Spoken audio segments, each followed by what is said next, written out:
네, 이 저녁에도 기도의 자리에 나오신 모든 성도님들을 환영하고 또 축복합니다.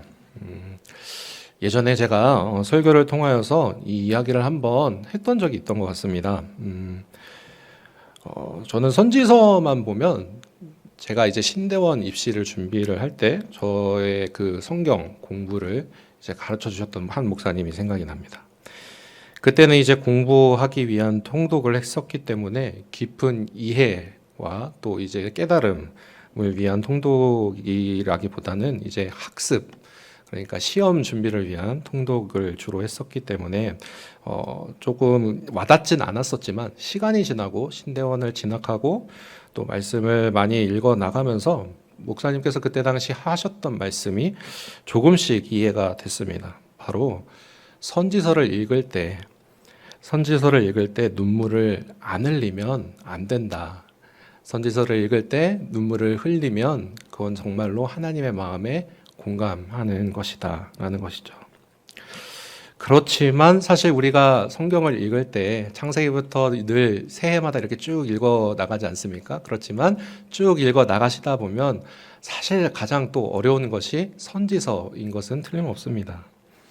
배경 지식도 전무하고 또 각 절의 예언이 무엇을 위한 예언인지, 그리고 절과 절 사이에 뜬금없는 이 내용 전개들로 가끔 있을 때가 많아서 어질어질할 때가 있죠. 그렇게 읽다 보면 이게 도대체 무슨 이야기를 하는 걸까라고 생각이 드실 때가 가끔 있으실 것입니다. 하지만 그 안의 내용은 오늘 제가 제목을 사랑의 결정체라고 지어보았는데요. 그 안의 내용은 하나님의 절실한 사랑 고백입니다. 신구약 성경 전체가 하나님의 사랑 고백이나 다름이 없죠. 여러분 혹시 짝사랑을 해본 적 있으십니까? 아무도 없으신가요? 네. 짝사랑만큼 그만큼 애절한 사랑 스토리가 없죠. 그리고 더군다나 만약에 한 번 만났던 연인 또는 부부가 헤어졌다가 잊지 못하고 계속 한쪽이 매달리는 그런 애절한 사랑 이야기 스토리가 한 번 있다고 한번 상상을 해보십시오. 얼마나 처절하고 애절합니까? 이렇게 표현해서 죄송합니다만 지금 우리 하나님이 그토록 애달는 마음으로 이스라엘 백성들을 향해 사랑 고백을 하고 있는 내용이 바로 구약의 선지서들입니다. 첫사랑의 그 감격은 마치 아가서 8장의 8장 6절의 내용처럼 사랑하는 자여 나와 함께 하자라고 두 손 꼭 잡고 이렇게 가는 것으로 이제 시작하는 장면일 텐데, 이스라엘 백성들은 이러한 하나님의 마음을 전혀 이제 알지 못하고 계속해서 양다리를 이제 걸치고 있는 것이죠. 자신들의 풍요, 자신들의 번영을 위해 그들을 독수리 날개침과 같이, 독수리로 날개치며 올라감 같이 그들을 이끌어 애굽에서 내었던 그 하나님의 그 능력, 하나님의 그 사랑을 잊고 자신들의 이익을, 번영을, 풍요로움을 위하여 바알과 아세라를 같이 섬겼던 것처럼 말이죠. 그래서 하나님께서 포도에 비유하시는 내용이 이사야서에는 이렇게 나옵니다. 극상품 포도나무를 심었는데 너희는 들포도를 내는구나 라고 말씀하시죠. 농부의 입장으로 바라보면 원하는 열매를 맺지 못한 나무는 어떻게 하나요? 찍어서 내다 던져서 땔감으로 쓰기 마련입니다. 그럼에도 우리 하나님 정말 인간을 사랑하시어서 어떻게 하십니까? 예수 그리스도를 통하여서 그 나무에 줄기가 붙어 있기만 하면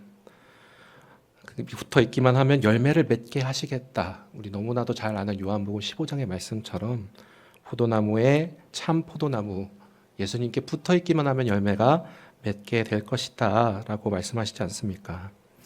이것만 보아도 우리에게 얼마나 감사한 일입니까? 다시 돌아와 오늘 본문의 배경을 잠깐 보고자 합니다. 오늘 본문의 배경은 바로 호세아서죠. 호세아서의 배경은 약간 아이러니한 사실 약간 아이러니한 상황입니다. 호세아는 북이스라엘 사람이었죠. 북이스라엘은 잘 아시다시피 어느 나라에 멸망당하나요? 아수르에 의해 멸망당하게 됩니다. 그러나 이 호세아가 활동하던 시기는 아모스 선지자와 더불어 북이스라엘의 최전성기였던 BC 8세기경에 활동하던 사람이었습니다. 그때 당시 북이스라엘은 여로보암 2세 때 가장 최전성기를 달렸다라고 역사적인 기록을 이제 남기고 있는데요. 그러나 북이스라엘을 처음 나라 세울 때, 그러니까 여로보암 2세 말고 이제 처음 세웠던 그 여로보암 1세죠. 여로보암이 하나님의 목전에 지은 죄로 인하여서 다시는 회복할 수 없는 지경에 이르고 맙니다. 바로 금송아지를 세워서 이것이 너희를 인도한 여호와 하나님이다라고 우상을 아주 제도화한 것이죠. 그들의 왕조가 바뀌고 계속 변하여도 결국 마지막 오늘 선지자와 같은 이름 호세아 왕 때에 그들은 주전 722년에 아수르에 의해 이제 멸망당하고 맙니다. 그렇다면 여러분이 가지시는 성경적 관점을 볼 때 북이스라엘은 지금 무엇 때문에 멸망당했을까요? 그들은 우상숭배 때문에 당한 것이 맞습니다. 하지만 호세아서를 면밀히 살펴보면 그 우상숭배 때문에 파생되는 수많은 죄악된 길들이 있었습니다. 제가 호세아서를 함께 이제 읽어보면서 여러분들도 참 이제 같이 외우면 좋겠다라는 구절이 있습니다. 바로 호세아 6장 6절인데요. 함께 띄워주시죠. 함께 읽어보겠습니다. 호세아 6장 6절 시작. 나는 인애를 원하고 제사를 원하지 아니하며 하나님을 아는 것을 원하노라. 아멘. 호세아 6장부터 이 호세아가 백성들을 향하여 끊임없이 외칩니다. 여러분 여호와를 알아갑시다. 힘써 여호와를 알아갑시다. 우리 하나님 여호와께서는 이런 분이십니다. 라고 계속해서 이제 외치는 가운데 하나님께서 이렇게 말씀하시는 것이죠. 너희의 그 제사 과연 나를 향하여 하고 있는 것이 맞느냐? 우리가 여호와를 알자 힘써 알자라고 그렇게 외치던 호세아, 그는 가장 최전성기를 달리던 북이스라엘을 향하여 지금 외치고 있는 것입니다. 왜 그랬을까요? 겉으로 보기에는 부강한 나라, 외교적으로도 힘으로 절대 밀리지 않았고 잘 먹고 잘 살던 그런 나라였습니다. 그러나 그 안을 잘 살펴보면 그 나라는 절대 하나님이 원하시던 나라의 모습이 아니었습니다. 그 어떤 나라보다 약육강식이 펼쳐지던 나라였고 탐욕이 가득했고 약자들을 전혀 배려하지 않던 그런 나라였습니다. 남자를 탐하기 위해 소년을 사고 자기보다 약한 자의 신발을 뺏어 신으며 나라의 권력자들은 백성들을 수탈하기 바쁘니 하나님께서 레위기에 모세오경에 말씀하셨던 고아와 객과 과부를 너희는 잘 보살펴라. 너희의 인애와 너희의 긍휼을 그들에게 펼쳐라라고 말씀하셨던 그러한 부분들을 전혀 찾아볼 수 없던 것이죠. 그들의 생각은 오로지 힘과 권력, 부, 자신을 향한 욕망으로 가득 차 있었습니다. 우상숭배가 과연 먼저였을까요? 아니면 나중이었을까요? 순서는 중요치 않습니다. 이들은 여호와께 돌아올 수 없는 구제불능의 상황에 그 늪으로 계속 빠져가고 있었습니다. 그럼에도 불구하고 호세아는 나라와 민족을 사랑하는 마음으로 애절한 그 하나님의 마음, 그 마음을 알았기에 말씀을 받고 그 말씀대로 선포한 것입니다. 백성들이여 들으십시오. 우리 여호와를 알아갑시다. 힘써 여호와를 알아갑시다. 우상 숭배와 겸하는 제사는 이제 버리고 우리의 삶의 인애와 긍휼과 자비를 베풀며 살아갑시다. 이렇게 말씀을 선포했던 호세아와 그리고 그 말씀이 제발 제대로 백성들의 마음 가운데 전달되기를 원하신 하나님의 마음이 여러분 혹 느껴지십니까? 호세아는 마지막까지 여호와 하나님께 돌아오라는 외침을 그치지 않습니다.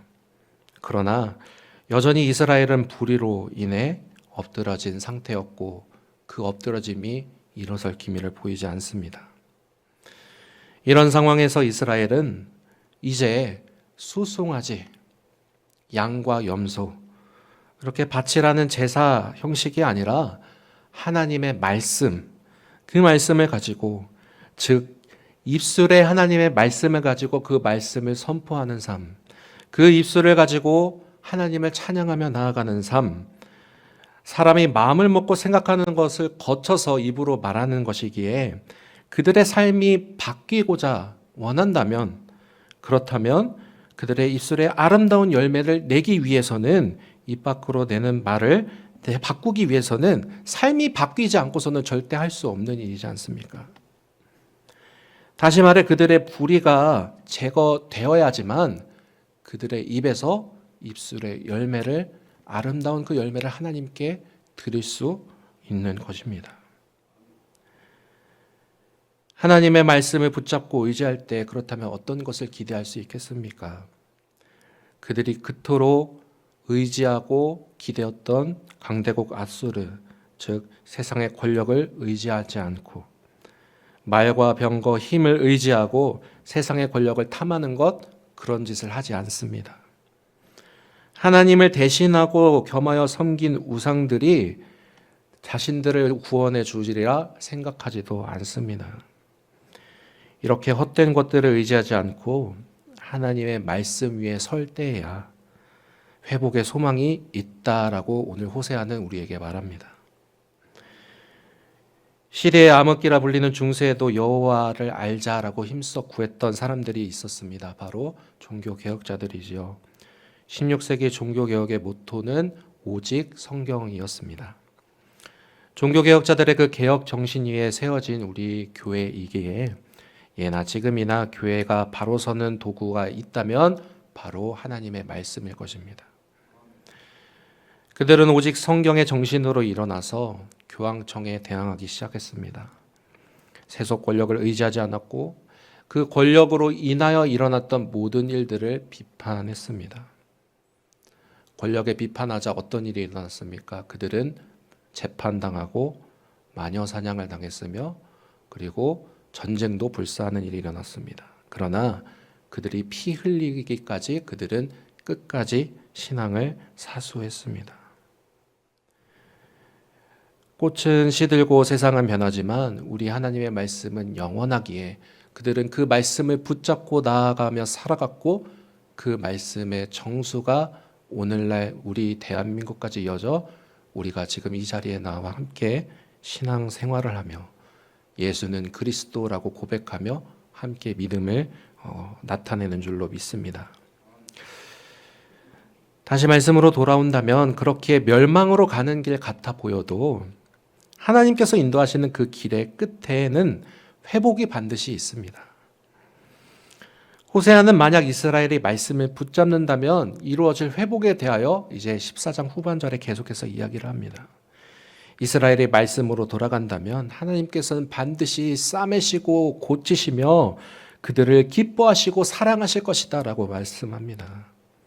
그들의 열매가 풍성할 것이다 라고 말씀합니다. 그러니 오늘을 살아가는 우리 역시도 마찬가지입니다.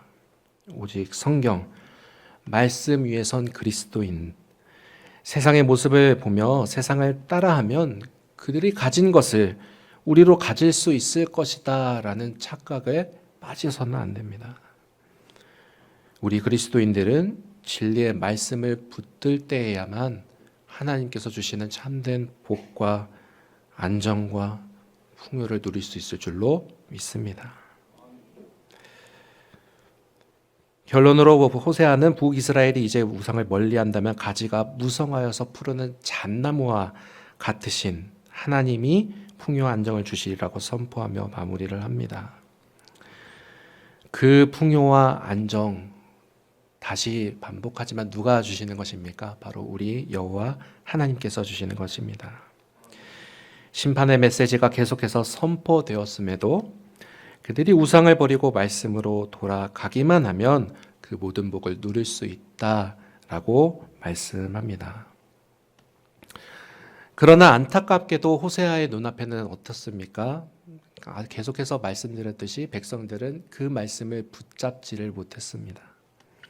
하나님을 his서 알고 그들에게 돌아오려 하는 자들이 많지 않은 그 현실 가운데서 말씀을 선포했던 이 호세아의 마음은 얼마나 아팠을까요? 그래서 그는 이 말을 듣고 하나님께 돌아오는 의인은 구원을 얻겠지만 죄인은 걸려 넘어질 것이다 라는 말로 예언을 마칩니다. 우리 마지막 절을 다시 한번 읽어볼까요? 시작. 누가 지혜가 있어 이런 일을 깨달으며 누가 총명이 있어 이런 일을 알겠느냐. 여호와의 도는 정직하니 의인은 그 길로 다니거니와 그러나 죄인은 그 길에 걸려 넘어지리라. 아멘. 아멘. 그러니 사랑하는 성도 여러분, 우리 그리스도인에게 최고의 지혜는 무엇이겠습니까? 바로 하나님을 경외하는 것입니다. 저희 어머니께서 어렸을 적에 저를 위해 기도했던 내용이 아주 잘 생각이 납니다. 뭐라고 하셨냐면요. 하나님, 우리 성국이가 머리가 될전정 꼬리가 되지 않게 해주세요. 맨날 이렇게 기도했더랬습니다. 그런데 이제 목회를 하시면서 하나님의 말씀을 깊이 알아가신 이후에는 그 기도의 제목이 바뀌셨습니다. 하나님, 우리 성국이가 하나님을 잘 믿고 하나님을 잘 섬기며 살게 해주세요 라고 바뀌었습니다. 세상의 기준으로는 하나님의 나라를 잘 알 수 없습니다. 다윗이 시편에서 말하듯 나의 입술과 나의 모든 말이 그리고 마음의 묵상이 주께 연락되는 것은 주의 율법과 율례를 알고 묵상하는 것에서부터 시작합니다. 자, 이제 말씀은 선포되었습니다. 공은 이제 듣는 자들에게 넘어왔습니다.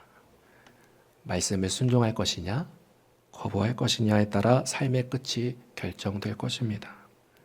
간절히 바라기는 우리는 절대 어리석은 자의, 오만한 자의 자리에 앉지 않기를 소망합니다. 하나님은 여전히 하나님의 그 사랑의 결정체를 우리에게 보여주고 계십니다. 바로 저 십자가상에서 우리를 위해 보혈을 흘리신 예수 그리스도를 통하여 말입니다. 아무도 쳐다보지 않는 저 십자가에서 흘리신 그 보혈로 말미암아 최고의 사랑을 우리에게 나타내셨습니다. 지금도 돌아오라, 너희는 나에게 돌아오라 명하시는 하나님의 그 부르심에 응답하는 우리가 되기를 원합니다.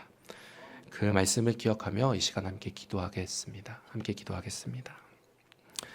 하나님, 그 사랑의 결정체로 늘 언제나 우리를 하나님께로 돌아오라 명하시는 그 부름에 응답하게 하여 주옵소서. 하나님의 진리의 그 말씀을 붙잡고 그 위에 서서 든든히 세워져가는 귀한 우리 모두가 되게 하여 주옵소서. 예수님의 이름으로 기도드리옵나이다. 아멘.